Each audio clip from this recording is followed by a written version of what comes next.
آج اڈیالہ کے اندر ہم بھی موجود تھے اور وہاں پہ جج صاحب نے جناب عمران احمد خان نیازی کو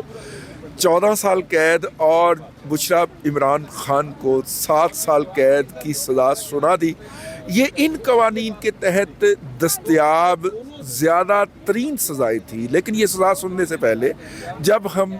جا رہے تھے اس ہال کی طرف جو کہ عدالت قرار دیا گیا ہے، جیل کا وہ ہال یا کمرہ، بڑا کمرہ کہہ لیں اس کو، اس کی طرف جانے سے پہلے ہم نے چائے پی اور اس چائے پہ ہم نے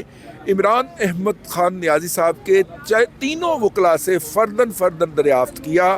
کہ کیا آج کے مقدمے کے اندر وہ بریت متوقع کر رہے ہیں، تو تینوں اس بات کے اوپر متفق پائے گئے کہ نہیں، آج کے مقدمے میں سزا ہوگی ہی ہوگی۔ تو ان تینوں کے اتفاق کے بعد یہ بات تو طے ہو گئی تھی کہ آج سزا ہوگی اور میکسیمم ہوگی، کیونکہ تینوں وکلا نے کیس پلیڈ کیا تھا، ان کو پتہ تھا۔ بانی پی ٹی آئی جو تھے وہ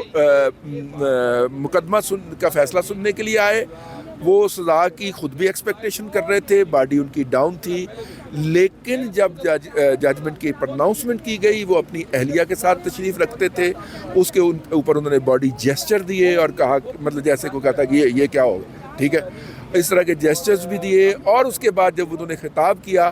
وہ ان کی ڈیسپریشن کا شاہکار تھا۔ دیکھیے، آج خان صاحب کی باڈی لینگویج جو تھی فیصلہ سننے سے پہلے اور فیصلہ سننے کے بعد، یہ کسی بھی پی ایچ ڈی کا نہیں تو ایم فل کے اسٹوڈنٹ کا ایک تھیسس ہونا چاہیے اس کے اوپر۔ وہ آئے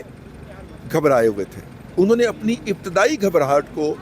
اس طریقے سے قابو کیا کہ انہوں نے جا کے جرنلسٹوں سے کہا کہ کیا حال ہے آپ کا بڑی، آپ کیا کر رہے ہیں، یہ والا سٹائل انہوں نے کر کے بیسیکلی وہ اپنی ابتدائی گھبراہٹ جو تھی اس کے اوپر انہوں نے قابو پایا۔ اس کے بعد وہ گپ شپ کی، انہوں نے اپنا جو ریٹرک ہے، اپنا جو ان کا منترا ہے وہ انہوں نے بولا، پڑھا، اور پھر جج صاحب آ گئے۔ اچھا، اس دوران بھی انہوں نے جرنلسٹوں کو تھوڑا سا کھلایا، جیسے خاک صاحب نے پوچھا کہ جناب آپ امر بالمعروف کہتے ہیں، نہی عن المنکر کہتے ہوئے کیا آپ کو ہوتا ہے؟ تو انہوں نے کہا یہ کیا سوال ہوا، مطلب وہ اس کو اوائڈ کر گئے، ڈک کر گئے۔ اس طرح ہمارے دوست جو ہیں وہ حسن ایوب صاحب نے سوال کیا، ان کو بھی انہوں نے ڈک کیا، اور بھی ایک دو دوست تھے، ان کے بھی سوالات انہوں نے اس طرح ہوا میں اڑا دیے۔ لیکن جب فیصلہ پرناؤنس ہوا تو ان کی باڈی لینگویج ایک دم بدلی، اور اس کے بعد انہوں نے جو جرنلسٹوں سے گفتگو کی ہے